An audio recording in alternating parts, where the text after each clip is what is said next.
Most scientists estimate that the universe is 13.77 billion years old, and that the Earth is 4.54 billion years old, while human beings have only been on Earth for less than 200,000 years. To put those numbers in perspective, if you stretched out your arms and your entire wingspan was representative of Earth's geological history, and then you took a nail file and took just a little bit of the edge off of your fingernail, you would have just wiped out all human history.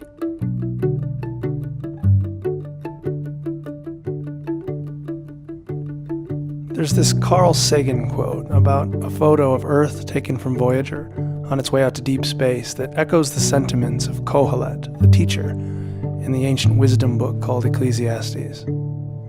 Here's the quote: "Look again at that dot. That's here.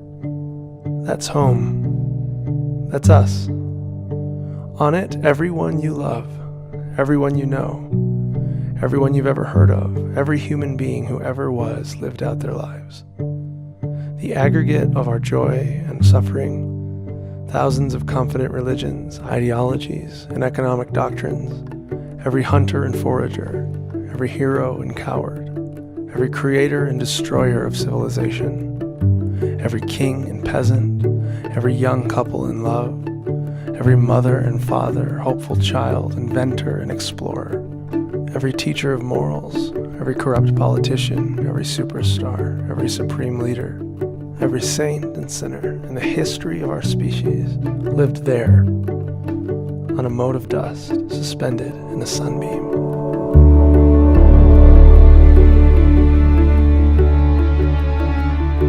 So here we are on this pale blue dot, tiny specks of dust coming into existence for a moment, hurling through space and time, only to flicker back out after a few moments.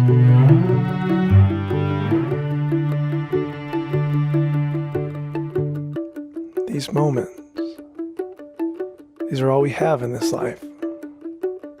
We work, we laugh, we cry, we make love, we write books, we build empires, we wage wars.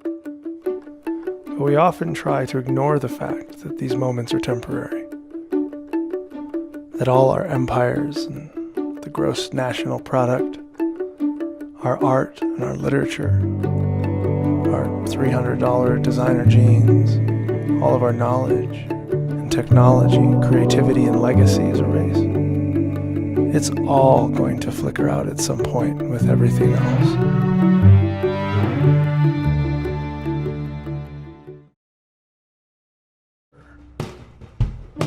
Are you worried about being unique or important? In our society, we worship our individuality.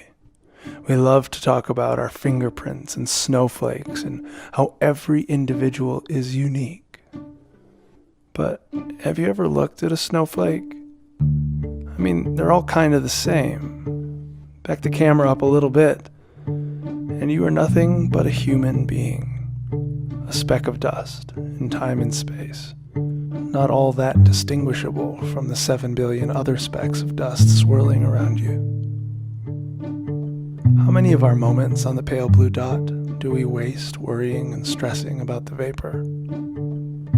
The Kohelet, the teacher, in Ecclesiastes shows us the vanity of human toil and worry. Another teacher came and taught about the vapor like this: "Come to me, all you who are weary, and I will give you rest. For my yoke is easy and my burden is light." So what are you so worried about? What causes you stress? Because it's going to the dirt like everything and everyone else. It is vapor, mist, smoke, havel. This doesn't have to be depressing. In fact, it might even be liberating. Finitude, after all, is actually what makes life sweet. Christmas time can be such a wonderful and magical time of year because it only happens once a year, not in spite of it. Parents treasure their moments with their young children at home precisely because they know those moments won't last forever, not in spite of that truth.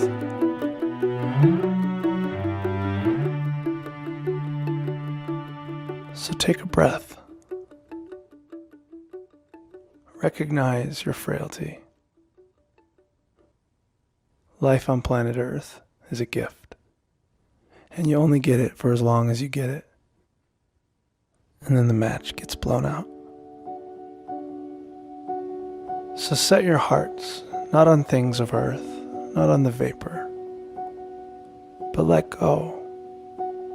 Fully open your heart to both the gift and the giver, the mystery, the beauty, that in which we live and move and have our being, that which we call God, the oneness who holds the vapor together, who somehow brings meaning into the being.